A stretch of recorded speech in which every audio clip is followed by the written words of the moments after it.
Hey guys, real quick data dump that I want to pass on to you guys that I just received from John Crump. He forwarded it on from his source. The FBI apparently is casting a pretty wide net for all of us. This document just came out, and as you can see, it's law enforcement sensitive for FBI internal use only. This document states at the very top, the following symbols are used by anti-government or anti-authority violent extremists. Specifically, militia violent extremists, which now they have a new acronym, an MVE. An MVE is going to be a militia violent extremists.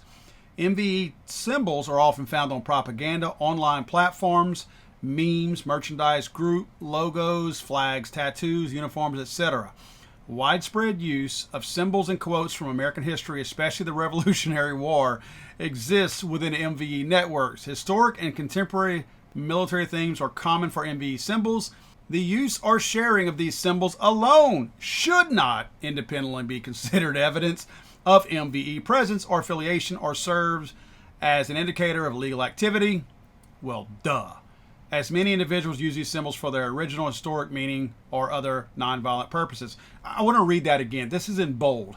The use or sharing of these symbols alone should not independently be considered evidence of MVE presence or affiliation or serve as an indicator of illegal activity. So they're giving us the benefit of the doubt. You're wondering what symbols? Let's take a stroll. The Boogaloo symbol, which I had no idea that there was any such thing. Of course, this alludes to the film Breaking 2, Electric Boogaloo. I actually didn't know that. Used by some militia violent extremists to refer to violent uprising or impending Second Civil War. Common imaginary incorporates igloo and or Hawaiian shirt flowers. I'm just going to go down here. The anarcho-capitalism. Next, Punisher skull, which that's a meme in itself. Can't believe they put that in there. Warrior culture. So anything that's got the old Spartan helmet on there. 2A.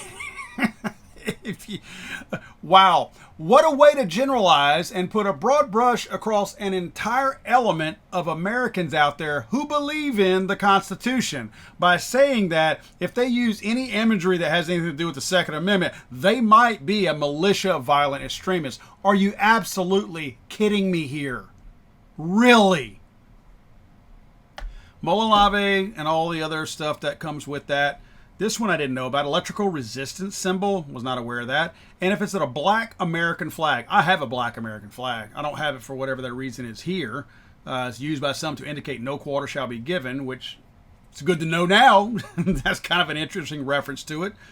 And of course below that, we'll recognize all these commonly referenced historical imagery or quotes.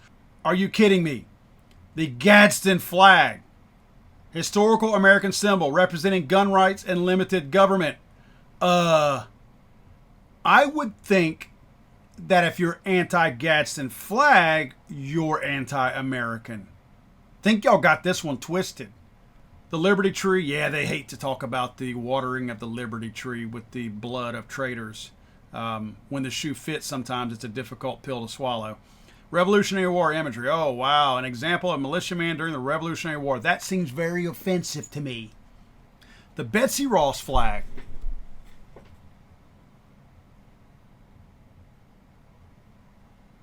The Betsy Ross flag. Wow. Violent extremist group there. Of course, it says some BS down below. This is a little bit, you got to understand, this is a leaked memo, so the quality of it is not all that great. I can't really read the fine print below, but I will post these on the Legally Armed America Facebook page, Twitter, and Instagram. They're already out there, and I'll upload those as pictures on the YouTube page as well. Let's move on to the back side of this one, the second page, if you will. At the top, it says common phrases and references. When tyranny becomes law, rebellion becomes duty. Again, these are American phrases. We are everywhere. Expect us. I will not comply. All enemies, foreign and domestic. Okay. The tree of liberty must be refreshed from time to time with the blood of patriots and tyrants. There we go. That's the phrase I was trying to think of. I became unreasonable. His name was Duncan Lemp. Well-regulated militia. Well-regulated American militia. MVEs consider the following individuals to be martyrs. Vicki Weaver at Ruby Ridge. Vicki Weaver is not a martyr. Vicki Weaver is a victim of government murder and government overreach. It is what it is. That is an actual, absolute fact. No one is creating a martyr out of Vicki Weaver, who was murdered in cold blood from the ATF and FBI.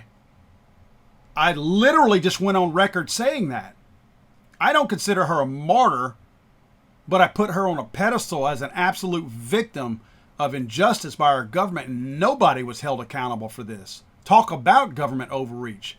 Marvin Heemeyer, or whatever his name is, the Killdozer guy, I don't know that people martyr this guy.